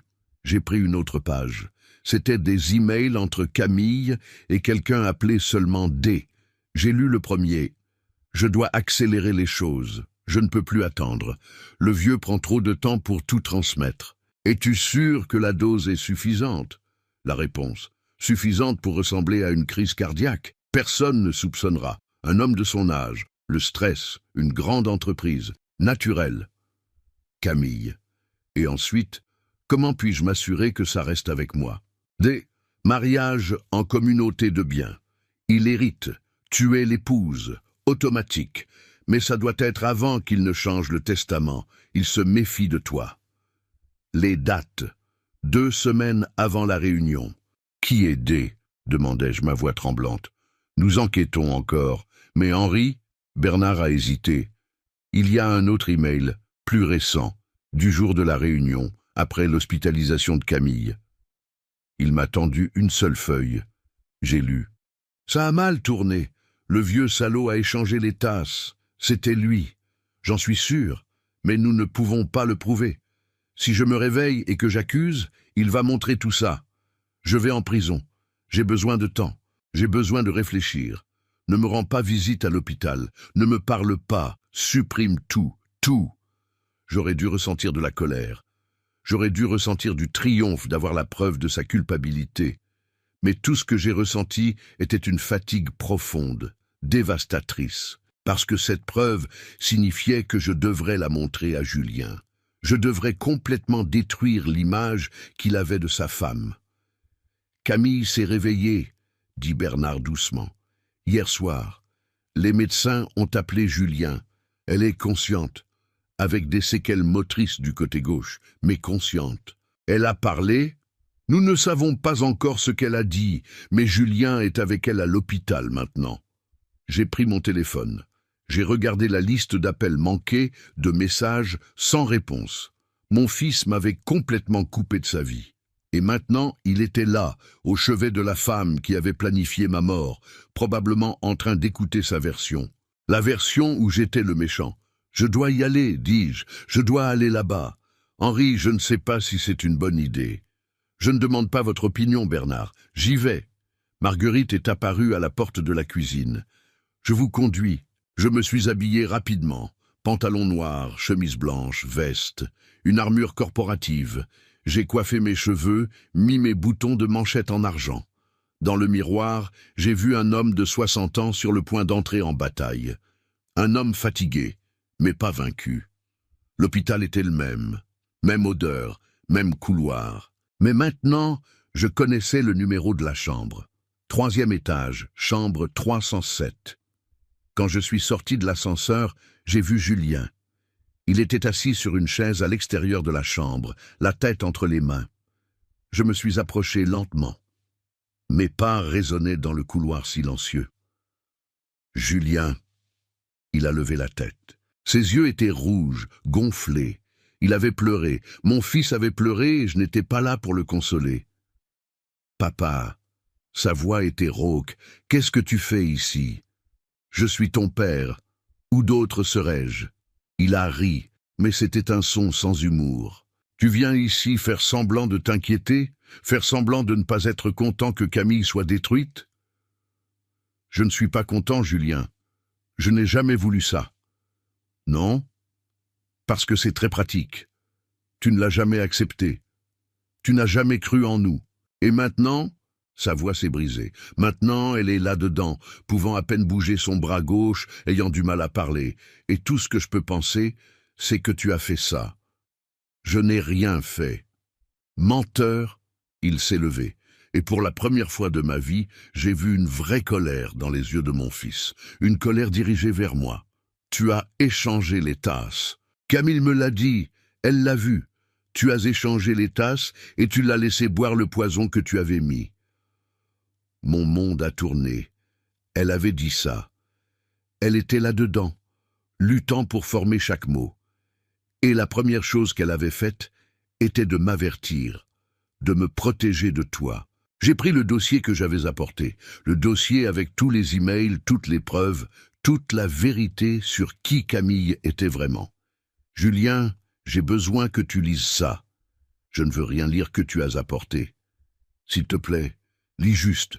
Après, si tu veux encore me détester, je l'accepterai. Mais lis. J'ai tendu le dossier. Il l'a regardé comme si c'était un serpent venimeux. Lis, j'ai répété, ma voix brisée maintenant. Lis sur ses dettes, sur les fiançailles antérieures, sur la fraude, sur les emails planifiant ma mort. Lis tout, Julien. Et ensuite, dis-moi que je suis le méchant de cette histoire. La porte de la chambre s'est ouverte. Une infirmière est sortie. « Monsieur Moreau, votre femme vous demande. » Julien a pris le dossier, mais ne l'a pas ouvert. Il l'a juste tenu, me regardant avec une expression que je ne pouvais pas déchiffrer. « Je t'aimais, » dit-il finalement. « Quand j'étais enfant, je t'aimais plus que tout. Tu étais mon héros, l'homme qui pouvait tout faire. Mais tu n'as jamais eu de temps pour moi, papa, jamais de temps pour rien d'autre que l'entreprise. Et maintenant, tu veux que je choisisse entre toi et la femme qui me rend vraiment heureux? La femme qui m'aime pour ce que je suis, pas pour ce que je peux hériter. » Chaque mot était une lame, parce qu'il avait raison. J'avais été absent, j'avais choisi l'entreprise tant de fois, j'avais manqué des récitals, des matchs de football, des conversations importantes. J'avais externalisé la paternité à des nounous, puis à Marguerite. Je lui avais donné tout le matériel et rien d'émotionnel. Mais cela ne changeait pas la vérité sur Camille. « Elle ne t'aime pas, Julien, » dis-je doucement. « Elle aime ce que tu représentes. Lis les emails. Tout est là. » Il est entré dans la chambre et a fermé la porte. Je suis resté là, seul dans le couloir, tenant les restes de ma relation avec mon fils. Marguerite est apparue à mes côtés. Je ne sais pas combien de temps j'étais resté là debout, mais elle était là, silencieuse, solidaire. « Va-t-il lire ?» demanda-t-elle. « Je ne sais pas, peut-être, ou peut-être qu'il va le jeter sans regarder. Et s'il le jette ?» J'ai réfléchi à ça. Si Julien choisissait de croire Camille, s'il choisissait de me voir comme l'ennemi, s'il choisissait l'amour aveugle plutôt que la dure vérité, alors j'ai perdu mon fils, dis-je finalement. Mais au moins, il est vivant pour faire ce choix. Et ça, Marguerite, c'est plus que ce que j'aurais eu si j'avais bu ce café. Nous sommes rentrés à la maison en silence. Et pour la première fois depuis que tout avait commencé, je me suis permis de considérer la possibilité qu'il n'y aurait peut-être pas de fin heureuse à cette histoire. Que peut-être certains choix, certaines vérités, certaines trahisons étaient trop grands pour être pardonnés ou oubliés. Que peut-être, à la fin, je resterai seul avec mon entreprise, mon argent, mon succès, et sans mon fils. 2 jours se sont écoulés depuis que j'avais laissé le dossier dans les mains de Julien. 2 jours de silence absolu. 2 jours pendant lesquels j'ai regardé mon téléphone des centaines de fois, attendant un appel qui n'est pas venu. Marguerite m'observait avec une inquiétude croissante, mais elle avait assez de sagesse pour ne pas poser de questions. Le matin du 3e jour, je me suis réveillé avec une étrange clarté. J'avais rêvé de ma mère. Elle était assise à la vieille machine à coudre, travaillant le bois. Et quand elle m'a regardé, elle a juste dit « Mon fils, tu peux construire des empires, mais tu ne peux pas construire des cœurs. Les cœurs grandissent seuls, tordus ou droits. Et la seule chose que nous pouvons faire, c'est les aimer quand même. » Il était 7 heures du matin quand mon téléphone a sonné. Numéro inconnu. J'ai répondu, le cœur battant. « Allô? Monsieur Delacroix? Ici le docteur Béatrice Mercier, psychologue à l'hôpital Saint-Louis. Monsieur Julien Moreau m'a demandé de vous appeler. Ma respiration s'est arrêtée. Il va bien? Il s'est passé quelque chose? Il traite des informations difficiles. Il m'a demandé de vous inviter à une séance conjointe. Aujourd'hui à 15 heures, si possible. Il aimerait parler avec vous, mais avec une médiation professionnelle. Julien voulait me voir, mais il avait besoin d'une psychologue comme bouclier. Je ne savais pas si je devais me sentir offensé ou soulagé. « Je serai là », répondis-je. Les heures jusqu'à 15 heures se sont traînées comme des années. J'ai changé de vêtements 3 fois. J'ai essayé de travailler, de répondre à des emails, de réviser des contrats, mais rien ne retenait mon attention. Mon esprit était piégé dans ce cabinet, dans cette rencontre qui pourrait définir si j'avais encore un fils ou non. Marguerite a préparé le déjeuner que je n'ai pas pu manger. Vous devez vous alimenter, monsieur Henry. Je ne peux pas, mon estomac est fermé. Elle s'est assise en face de moi. Puis-je dire quelque chose? Toujours. Monsieur Julien est un bonhomme, confus, blessé, mais bon. Je l'ai élevé autant que vous, d'une certaine manière. J'ai vu quand il pleurait seul dans sa chambre, parce que vous aviez manqué un autre récital. J'ai vu quand il faisait semblant de ne pas s'en soucier, que vous ne connaissiez pas les noms de ses amis. J'ai vu quand il a fermé le piano et n'a plus jamais joué.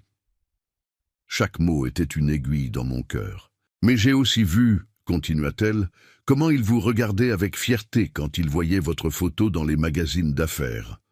Comment il racontait à ses amis que son père avait construit une entreprise à partir de zéro. Comment il gardait chaque article écrit sur vous dans une boîte sous son lit. Il vous aimait, monsieur Henry. Il vous aime encore. Il ne sait juste pas comment gérer cet amour quand il est en compétition avec la douleur. Et s'il choisit Camille, même avec toutes les preuves, alors vous devrez accepter et continuer à l'aimer de loin, parce que c'est ce que font les pères. Ils aiment sans condition, même quand ils ne sont pas aimés en retour de la même façon. Je suis arrivé au cabinet 15 minutes en avance. La salle d'attente était confortable, avec des fauteuils moelleux et de la musique douce. Elle semblait conçue pour calmer les gens au bord de l'effondrement. J'étais l'un d'eux. Julien est arrivé exactement à 15 heures. Nos yeux se sont rencontrés quand il est entré. Il semblait avoir vieilli de plusieurs années en quelques jours. Cernes profondes, barbe non rasée, vêtements froissés, mais c'était l'expression sur son visage qui m'a brisé. C'était celle de quelqu'un qui avait vu quelque chose qu'il ne pouvait pas dévoir. Il avait lu le dossier. Le docteur Mercier nous a accueillis. C'était une femme d'environ 50 ans, cheveux gris, lunettes rondes, présence calme. Elle a fait un geste vers 2 fauteuils positionnés en angle, pas face à face, mais pas non plus côte à côte. Une position neutre. « Merci d'être venu », commença-t-elle. Julien m'a demandé de médier cette conversation parce qu'il sent qu'il est nécessaire d'avoir un espace sûr pour exprimer des sentiments difficiles. Je vais demander à chacun de parler sans interruption. Julien, voulez-vous commencer? Mon fils a hoché la tête. Il a regardé ses mains, pas moi, quand il a commencé à parler. J'ai lu tout ce que tu m'as donné, papa. J'ai lu les emails, vu les dettes, vu les fiançailles antérieures, la fraude, tout. Sa voix était monotone, mécanique. Et ensuite, j'ai confronté Camille. Hier, j'ai apporté les papiers à l'hôpital et je les ai mis devant elle. Il a fait une longue pause. Quand il a continué, sa voix était brisée. Elle a pleuré. Elle a dit que oui, elle avait des dettes, que sa famille avait tout perdu et qu'elle avait honte de me le dire. Elle a dit que l'ex-fiancé était abusif et que les accusations de fraude étaient sa vengeance. Elle a dit que les emails étaient sortis de leur contexte, qu'elle faisait des recherches pour un livre qu'elle voulait écrire. J'ai ouvert la bouche pour protester, mais le docteur Mercier a levé la main. Laissez-le finir. Julien m'a finalement regardé. Ses yeux étaient mouillés. Je voulais la croire, papa. Dieu, comme je voulais. Parce que si je la croyais, cela signifiait que tu avais tort, que tu essayais de nous séparer par jalousie ou contrôle, ou n'importe quelle autre raison. Et il serait plus facile de te blâmer que d'accepter que la femme que j'aime, la femme que j'ai épousée, a planifié de tuer mon père. Une larme a coulé sur mon visage. Mais ensuite, continua-t-il, j'ai demandé à voir son téléphone, et elle a refusé.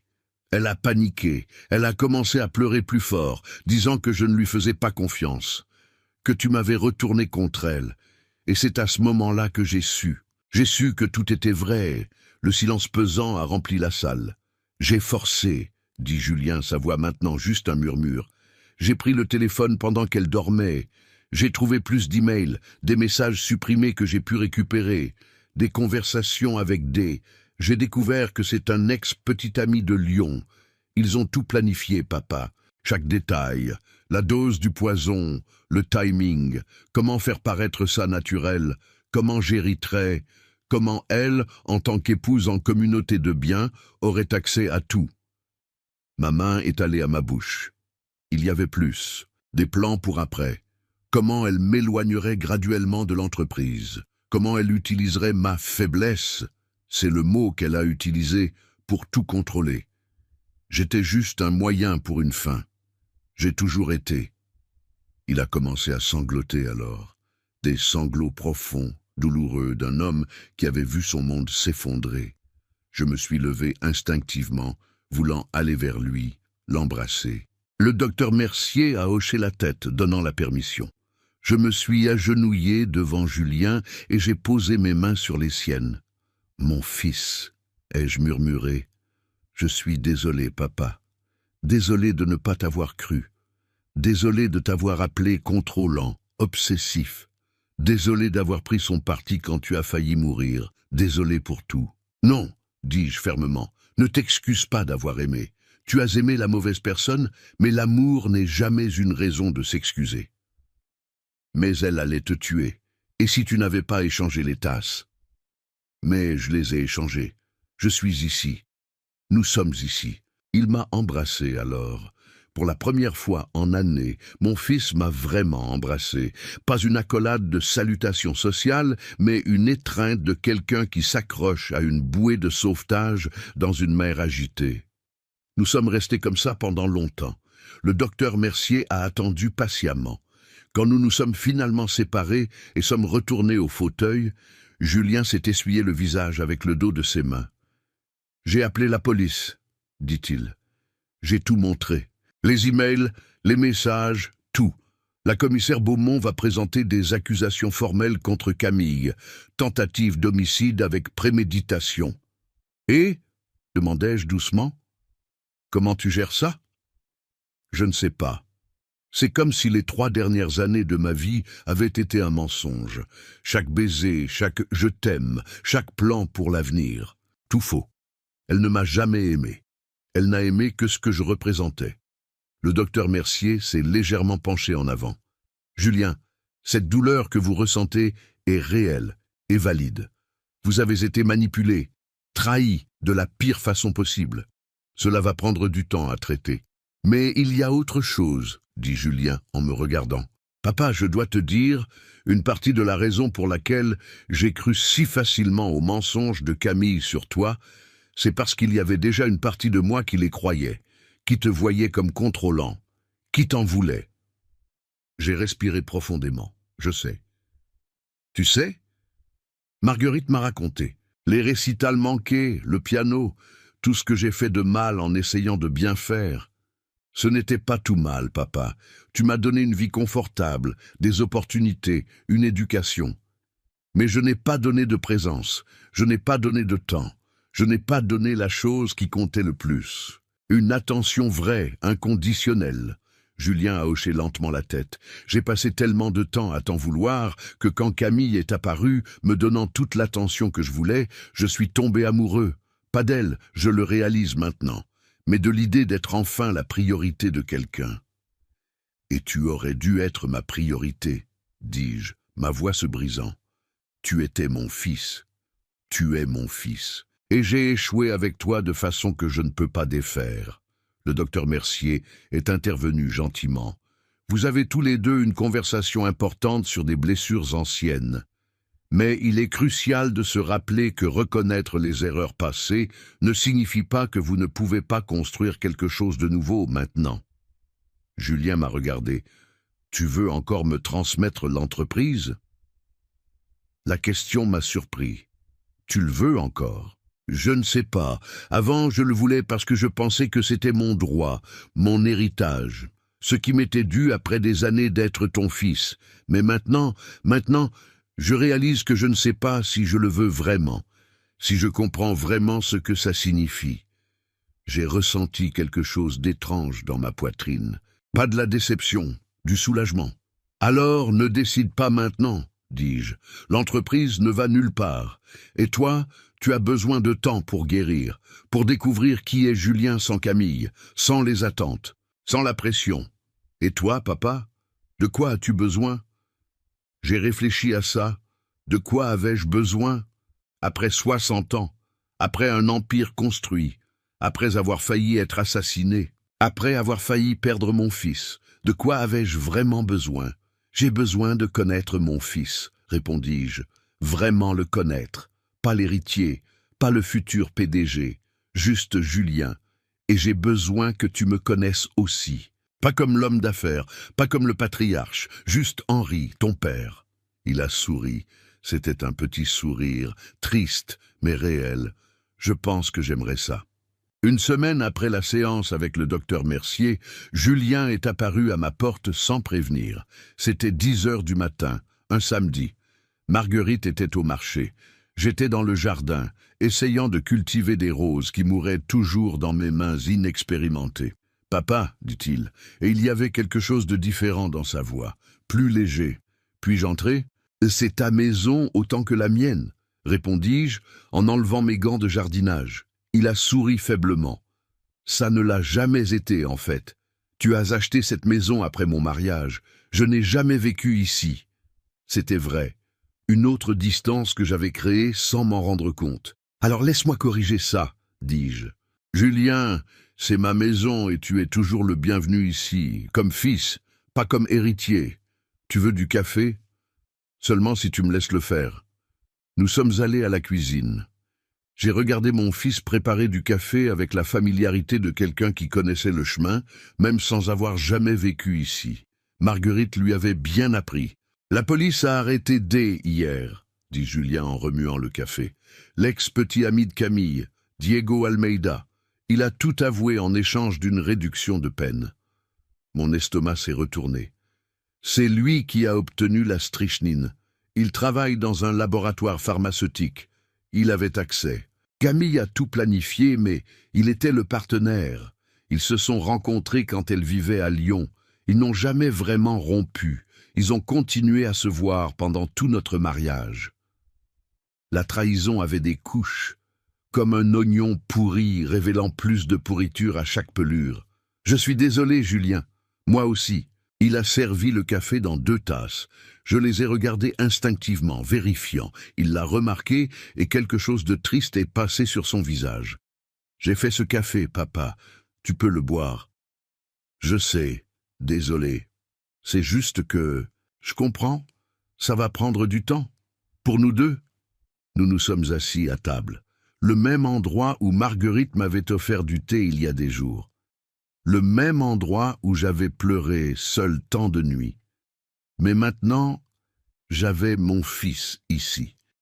Camille a signé les papiers du divorce, dit Julien en regardant sa tasse. Sans contestation. Son avocat lui a conseillé une coopération totale, étant donné les accusations criminelles. Le mariage est officiellement terminé depuis hier. Comment tu te sens? Vide, soulagé, en colère, triste, tout en même temps. Il a pris une gorgée. Mais aussi libre, c'est étrange de dire ça quand ma femme est en prison, en attendant son procès, pour avoir essayé de tuer mon père. Mais je me sens libre. Ce n'est pas étrange. Camille était une prison. Belle, séduisante, mais une prison. Et j'ai choisi d'y entrer. J'ai choisi d'ignorer les signes. Tu as essayé de m'avertir, subtilement. Marguerite a essayé, mais j'étais tellement désespéré d'attention, tellement en manque de me sentir aimé, que j'ai cru la première personne qui m'a dit que j'étais suffisant. J'ai respiré profondément. C'était ma faute. Je t'ai fait sentir insuffisant. Je t'ai fait douter de ta valeur. Oui, a-t-il accepté, et l'honnêteté, mais j'ai aussi choisi comment réagir à ça. J'aurais pu te confronter, j'aurais pu chercher une thérapie. Au lieu de ça, j'ai cherché une validation externe et j'ai trouvé une prédatrice. Nous sommes restés silencieux. Un silence honnête, sans évasion. Tu te souviens quand j'avais 9 ans, dit soudainement Julien, j'ai fait cette présentation de piano à l'école, Beethoven, cette sonate sur laquelle j'avais passé des mois à m'entraîner. Mon cœur a coulé. Je n'y suis pas allé. Non. Tu avais une réunion à Lyon, importante, un gros contrat. Il n'a pas parlé avec accusation, juste des faits. Marguerite est venue, elle a tout filmé. Quand je suis rentré à la maison, tu étais au bureau au téléphone. J'ai attendu devant la porte pendant 20 minutes, tenant le certificat de première place. Quand tu as finalement raccroché et que je suis entré, tu as regardé le certificat et tu as dit « Très bien, mon fils, maintenant, va faire tes devoirs. » Les larmes ont brûlé mes yeux. Julien. Ce soir-là, continua-t-il, j'ai décidé que peu importe à quel point j'étais bon au piano, ce ne serait jamais plus important que l'entreprise. Alors j'ai arrêté d'essayer. Pourquoi tu me racontes ça maintenant? Parce que j'ai passé 26 ans à te blâmer pour ça, pour ne pas avoir vu mon talent, pour ne pas avoir valorisé mes passions, pour avoir choisi les affaires plutôt que moi. Mais la vérité, c'est que je ne t'ai jamais dit à quel point ça faisait mal. Je ne t'ai jamais donné la chance de comprendre. Tu n'aurais pas dû avoir à le dire. J'aurais dû voir. Peut-être, mais papa, je réalise maintenant que j'ai gardé beaucoup de ressentiments silencieux. Et quand Camille est apparue, toute cette colère a trouvé une cible. Elle m'a dit que tu étais contrôlant, et j'ai cru parce qu'une partie de moi le croyait déjà. Elle m'a dit que tu ne m'avais jamais vu comme capable, et j'ai cru parce que je doutais moi-même de ma capacité. Il a fait une pause, essuyant ses yeux. Camille n'a pas créé la distance entre nous. Elle a juste profité d'une fissure qui existait déjà. Et c'est pourquoi, il m'a regardé directement, je dois aussi assumer ma responsabilité, pour ne pas avoir parlé, pour avoir gardé des rancunes, pour les avoir laissés se transformer en ressentiment. J'ai pris sa main à travers la table. Alors comment réparer ça? Comment guérir 26 ans de silence? Je ne sais pas si nous réparons, dit honnêtement Julien. Je pense que nous ne pouvons pas effacer le passé, mais peut-être que nous pouvons construire quelque chose de nouveau, recommencer d'une certaine manière. Comment? Nous pouvons commencer par dire des vérités, même quand elles font mal. Surtout quand elles font mal. J'ai hoché la tête. Alors, laisse-moi commencer. Julien, j'ai échoué avec toi. J'ai priorisé mon entreprise sur mon fils d'innombrables fois. J'ai projeté mon ambition sur toi, sans te demander ce que tu voulais. Et pire, j'ai confondu fournir des choses matérielles avec fournir de l'amour. Je pensais que payer des écoles chères et donner des cadeaux compenserait mon absence. Et je regrette profondément. Et moi, dit Julien en serrant ma main, J'ai gardé de la rancune au lieu de communiquer. J'ai choisi une femme qui validait ma victimisation au lieu de me défier à grandir. Et j'ai laissé le ressentiment envers toi presque me coûter de reconnaître quand quelqu'un essayait littéralement de te tuer. Nous avons ri. C'était un rire mouillé, triste, mais réel. « Quel père nous faisons ?» dis-je. « Un désastre » a-t-il accepté. « Mais nous sommes un désastre ensemble. » « Julien, à propos de l'entreprise. »« Non, m'a-t-il interrompu. Pas maintenant. Je ne veux pas parler de l'entreprise maintenant. Je veux... » Il a hésité. « Je veux que tu me racontes grand-mère. Comment ça a commencé?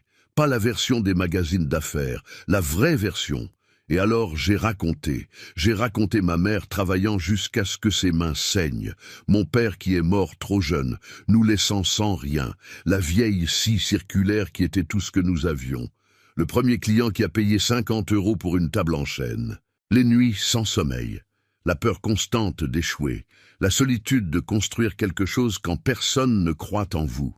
Et Julien a écouté, vraiment écouté. Il a posé des questions. Il a voulu des détails qu'il n'avait jamais demandés avant. Quand le soleil a commencé à se coucher, nous étions toujours à la table de la cuisine. Marguerite était rentrée depuis des heures, mais elle était allée directement dans sa chambre, nous donnant de l'espace. « Puis-je te demander quelque chose ?» dit Julien. « N'importe quoi. Si tu pouvais retourner au jour où je suis né, ferais-tu tout différemment ?» J'ai réfléchi longuement à cette question. La réponse honnête était compliquée. « En partie, oui, » répondis-je lentement. « Je serai plus présent. Je te prioriserai plutôt que les contrats. Mais l'entreprise, non. Parce que construire cette entreprise m'a sauvé. Elle m'a donné une identité quand j'étais juste le garçon pauvre qui avait un enfant hors mariage. Elle m'a donné du pouvoir dans un monde qui ne donne pas facilement du pouvoir aux hommes comme moi. Elle m'a donné une voix. Alors elle ne cessera jamais de faire partie de toi. Non, mais toi aussi tu fais partie de moi, Julien. Et peut-être qu'il est temps que j'apprenne à équilibrer ces parties au lieu de laisser l'une consumer l'autre. » Il a souri. « Je pense que j'aimerais connaître cette version de toi. Et j'aimerais connaître la version de toi qui joue du piano. » Ses yeux se sont élargis. « Tu te souviens? Je me suis toujours souvenu. Et je me suis toujours regretté de t'avoir fait arrêter. J'ai toujours le piano, dans l'appartement qui était le mien et celui de Camille. Je n'ai jamais joué, mais je ne l'ai jamais vendu. »« Apporte-le ici, » dis-je impulsivement. « Cette maison est trop grande pour une personne. Il y a une chambre vide qui serait parfaite pour un piano. Et peut-être, j'ai hésité, peut-être que tu pourrais venir ici parfois, jouer, dîner, juste être. » Julien a souri. C'était le premier sourire genuiné que je voyais sur lui depuis des semaines. « J'aimerais beaucoup ça, papa. » 6 mois se sont écoulés depuis cet après-midi dans la cuisine avec Julien. 6 mois qui ont changé plus que les 40 années précédentes. Je suis assis maintenant dans mon bureau, pas celui de l'entreprise, mais celui de la maison, regardant par la fenêtre le jardin où mes roses ont finalement commencé à fleurir. Marguerite m'a dit que le secret n'était pas de les contrôler, mais de les laisser pousser à leur propre rythme. J'ai réalisé qu'elle ne parlait pas seulement de fleurs. Le procès de Camille a eu lieu il y a 2 semaines, condamné à 12 ans pour tentative d'homicide avec préméditation. Diego, son complice, en a pris 8. J'ai vu Camille au tribunal une seule fois. Elle est entrée la tête basse, le côté gauche du corps toujours avec des mouvements limités. Séquelle permanente du poison qui aurait dû me tuer. Nos yeux se sont rencontrés pendant un bref instant. Je n'ai pas vu de remords. J'ai seulement vu de la colère d'avoir été prise. Julien n'est pas allé au procès. Il a dit qu'il ne pouvait pas, qu'il avait déjà fermé ce chapitre et devait avancer. Le docteur Mercier a dit que c'était sain, ce détachement, qu'il ne devait rien à Camille, pas même sa présence. Mon fils vit ici maintenant, temporairement, insiste-t-il. Mais ça fait déjà 4 mois. Le piano est arrivé le 2e mois et a été installé dans l'ancienne salle de musique que je n'avais jamais utilisée. Tous les soirs, vers 20 h, il joue. Parfois Chopin, parfois Beethoven, parfois ses propres compositions qu'il n'avait jamais montrées à personne. Et j'écoute. Je m'assois dans le fauteuil du couloir, je fais semblant de lire un livre. Et j'écoute. Parfois je pleure, pour le talent gaspillé, pour les années perdues, pour la beauté qui a toujours été là et que j'ai choisi de ne pas voir. Hier, il m'a demandé si je voulais apprendre. Il n'est jamais trop tard, a-t-il dit. Il n'est jamais trop tard pour commencer quelque chose de nouveau. Alors, aujourd'hui, nous avons notre première leçon à 16 heures. Je suis nerveux comme un enfant. L'entreprise reste la mienne. Julien et moi avons eu de longues et honnêtes conversations à ce sujet. Il a admis qu'il ne sait pas s'il veut vraiment la diriger, qu'il a passé tellement de temps à penser qu'il devrait la vouloir qu'il ne s'est jamais arrêté pour se demander s'il la voulait vraiment. « Et si je ne la veux pas ?» a-t-il demandé il y a 3 mois, pendant un dîner. « Alors tu ne la veux pas ?» ai-je répondu simplement. « Et c'est bien, mais c'est ton héritage, toute ta vie. Mon héritage, dis-je en le regardant, est assis en face de moi. Tu es mon héritage, Julien. L'entreprise n'est que l'entreprise. » J'ai vu des larmes dans ses yeux. J'ai engagé une PDG externe, une femme brillante de 45 ans qui a construit sa propre carrière à partir de zéro. Je reste président du conseil d'administration, mais je ne suis plus impliqué dans les opérations quotidiennes. Et vous savez quoi d'étrange ? Ça ne me manque pas, ou plutôt ça me manque, mais c'est une nostalgie, pas désespérée. Pour la première fois en 42 ans, j'ai du temps pour cultiver des roses, du temps pour de longs déjeuners avec Marguerite, qui insiste maintenant pour que je l'appelle juste Marguerite, sans le madame. Du temps pour des séances hebdomadaires avec le docteur Mercier, où je parle de choses que j'ai gardées pendant des décennies. Du temps pour mon fils. Julien a recommencé à faire de la thérapie aussi, individuelle, pas seulement les séances conjointes. Il redécouvre qui il est, sans l'ombre des attentes. Les miennes ou celles de Camille. Il a recommencé à composer, il pense à retourner étudier la musique. À 35 ans, rit-il, je serai l'étudiant le plus âgé de la classe. Ou le plus sage, je réponds. Il sort à nouveau avec quelqu'un, une professeure de littérature qu'il a rencontrée dans un café. Elle ne sait rien de l'entreprise, n'a jamais posé de questions sur l'argent. Elle s'est intéressée à Julien parce qu'il a récité Prévert de mémoire.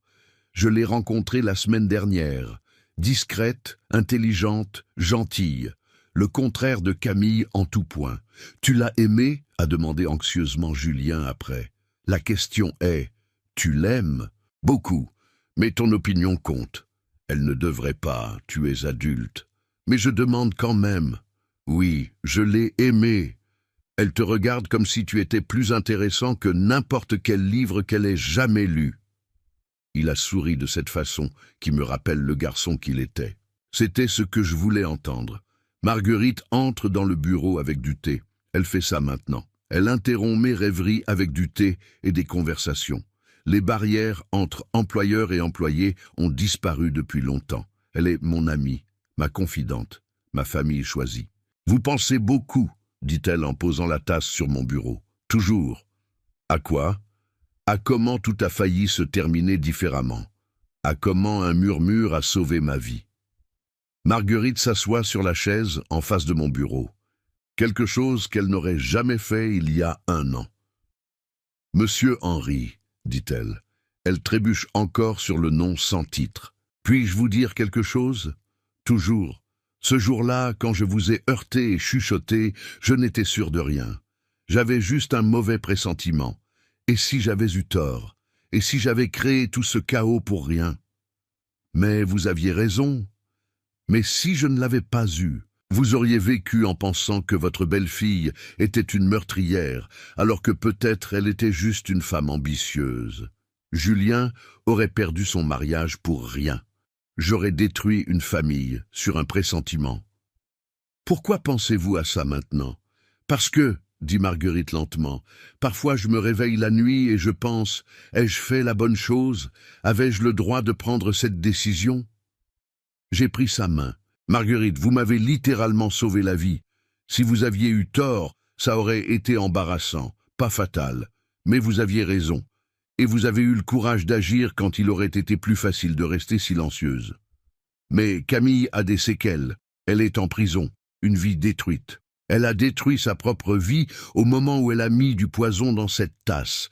Vous avez juste empêché qu'elle prenne la mienne avec. » Marguerite a hoché la tête, mais j'ai vu que la culpabilité la dérangeait toujours.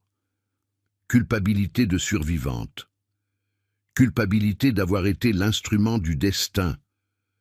Une culpabilité que je comprenais intimement. « Vous savez ce que le docteur Mercier m'a dit ?» ai-je partagé. « Que parfois les bonnes personnes sont aux bons endroits au bon moment, et que ce n'est pas un accident, pas un destin mystique, mais parce que vous vous souciez assez pour prêter attention. Elle est sage, cette docteure. Vous devriez la rencontrer. Je pense qu'elle pourrait vous aider. » Marguerite a réfléchi à ça.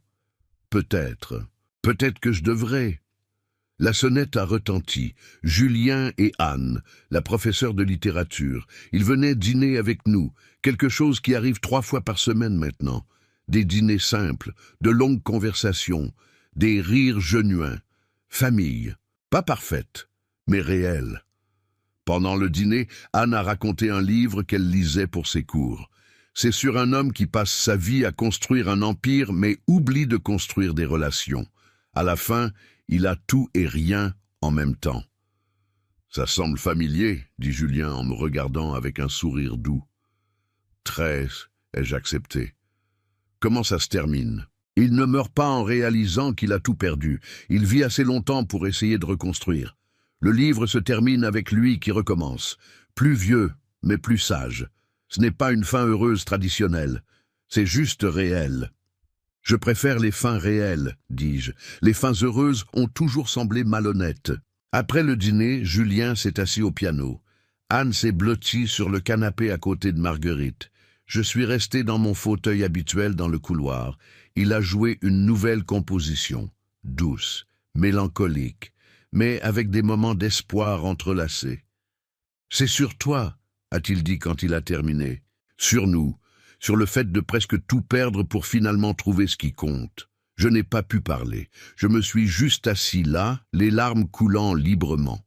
Plus tard, quand tout le monde était allé dormir, je suis allé au jardin. La nuit était claire, les étoiles visibles même avec la pollution lumineuse de la ville. Je me suis assis sur le banc que j'avais fait installer près des rosiers.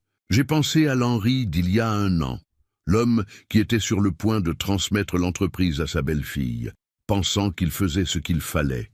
L'homme qui n'avait pas de temps pour les jardins ou les pianos, ou les longues conversations. L'homme qui mesurait sa valeur par la taille de son empire. Cet homme a failli mourir. D'une certaine manière, il est mort, et à sa place a grandi quelqu'un de nouveau. Pas complètement différent. J'étais toujours obstiné, j'avais toujours des opinions fortes, j'aimais toujours l'entreprise.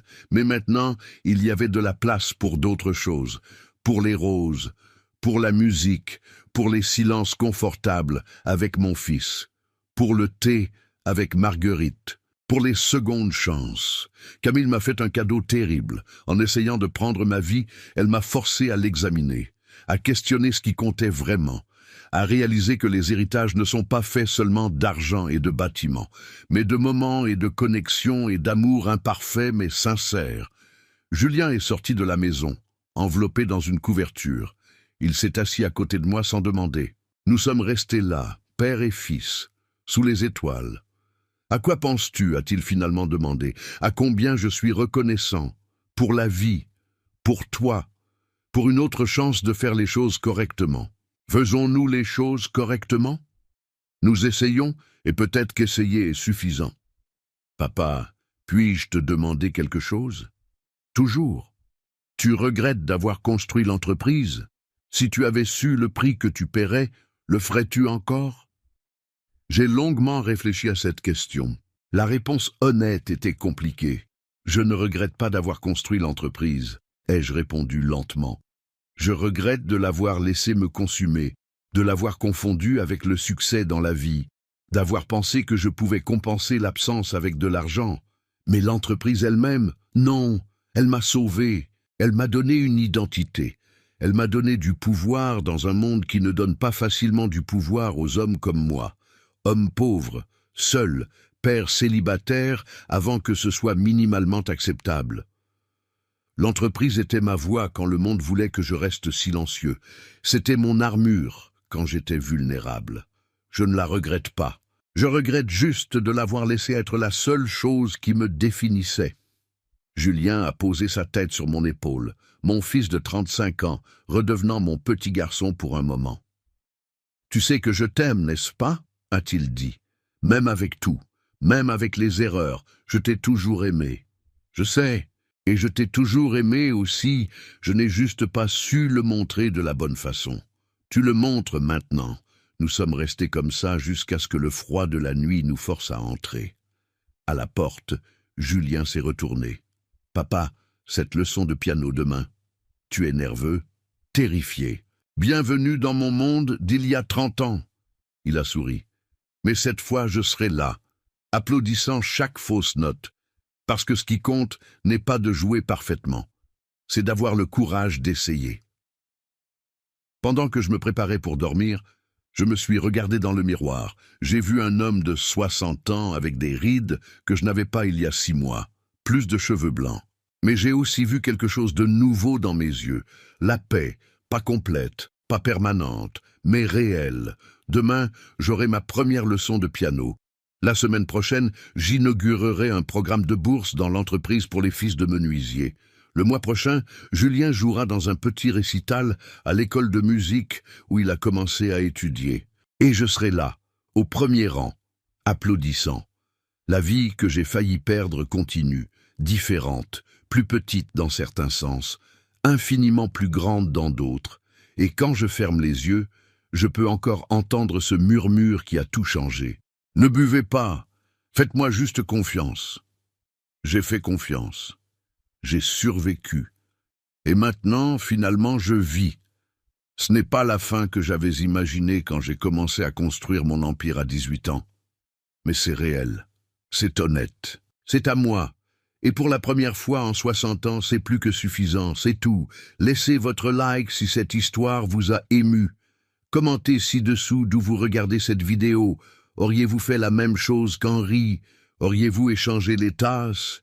Comment équilibrez-vous ambition professionnelle et vie personnelle?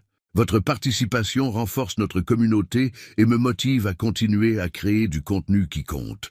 On se retrouve dans la prochaine histoire.